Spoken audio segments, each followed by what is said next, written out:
Shakur moved so well. He won every round, and he was just a step ahead with quickness and just with, just the plan himself. Great plan coming in, and he did well.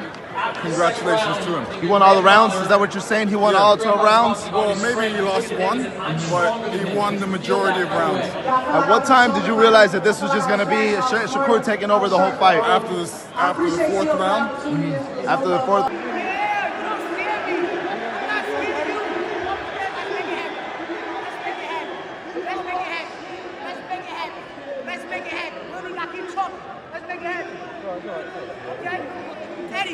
I want him.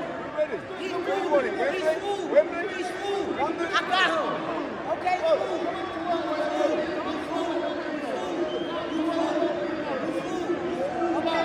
He's ready. I got him. Okay. The boxing world has reacted to the Shakur Stevenson vs Teofimo Lopez fight. Where beat? They promised fireworks and boy, they delivered. What played out tonight was a fight fans had circled for months. A chess match of speed, timing, and will that swung back and forth like a pendulum. By the time the final bell rang, the arena was exhausted. The fighters were spent, and the boxing world had already moved from play-by-play to immediate passionate reaction. From the opening seconds, it was obvious this was not going to be a one-note affair. There was probing, measuring, and the kind of cautious respect between two elite-level pros that makes the first few rounds feel like a palpably tense negotiation. The early minutes were littered with sharp jabs and counter-jabs, the sort of clean, clinical boxing that only looks simple when it's executed well.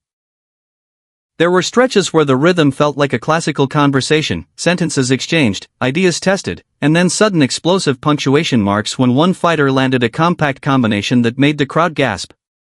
Both camps clearly came into this bout with a plan and the ability to pivot when the original blueprint didn't work.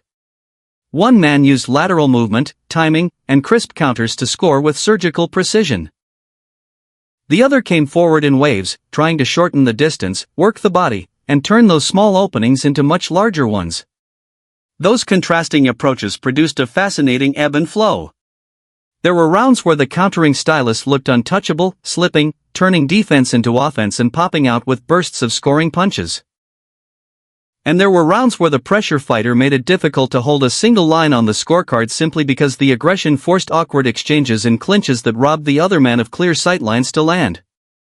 It was a beautiful tension between calculated avoidance and purposeful collision, and the audience felt every change in momentum as if it were a physical shove.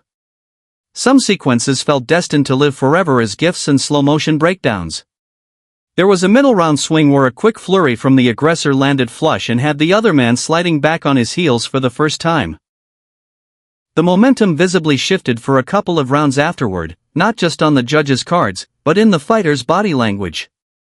Then in response, a late round burst from the countering stylist, a series of crisp 1-2s that backed the forward man against the ropes and forced him to reset reminded viewers that timing and accuracy can be just as devastating as raw force.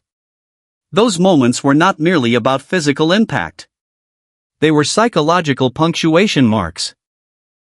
You could see a fighter's posture change.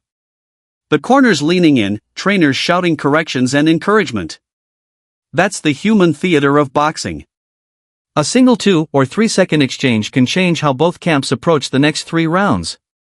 This made the Shakur vs Teofimo fight more interesting. But what made this fight especially compelling was how both athletes adjusted from round to round. When the pressure fighter found some success in closing the distance, the other man began to vary his rhythm, doubling the jab, stepping off to the left, and choosing precise counter angles instead of trading recklessly. Conversely, when the counter-puncher enjoyed a stretch of cleaner shots, the forward man began to loop in uppercuts and body shots more frequently. The kind of inside work designed to blunt a fighter's mobility and change the shape of exchanges. Those micro-adjustments are what separate elite fighters from merely very good ones. It's not always the flashiest things that win fights, but the margins, a half-inch shift of the lead foot, a fraction of a second delay on a punch. A choice to tap the body.